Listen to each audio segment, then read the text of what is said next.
Kung maglalakad ka ng 1 oras araw-araw, ano ba talaga ang nangyayari sa loob ng iyong katawan?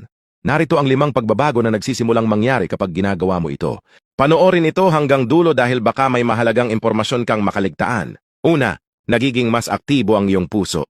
Pagkalipas lamang ng 2 minuto, mas mabilis nang dumadaloy ang dugo sa iyong katawan. Mas maraming oxygen ang nakakarating sa iyong mga kalamnan at parang sinasabi ng katawan mo, gumagalaw na tayo. Ikalawa, gumaganda ang iyong mood. Pagdating ng 5 minuto, nagsisimulang lumabas ang endorphins, ang mga kemikal sa katawan na nagpapasaya sa pakiramdam. Bigla kang makakaramdam na mas buhay, mas kalmado at mas magaan ang pakiramdam. Ikatlo, bumaba ang stress.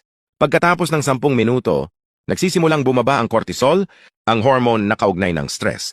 Sa bawat hakbang, parang unti-unting nawawala ang tensyon at pag-aalala sa iyong katawan. Ika-4, nagsisimula ang pagsunog ng taba.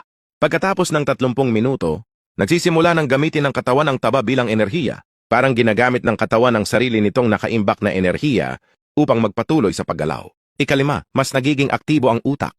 Pagdating ng 60 minuto, tumataas ang dopamine at serotonin, ang mga natural na kemikal ng katawan na nagbibigay ng kasiyahan at magandang pakiramdam. Kaya minsan matapos ang paglalakad, ngumingiti ka na lang kahit walang dahilan. Sa madaling salita, ang paglalakad ay parang libreng therapy para sa iyong katawan, utak at emosyon. Kaya ang tanong, ilang minuto ka naglalakad bawat araw?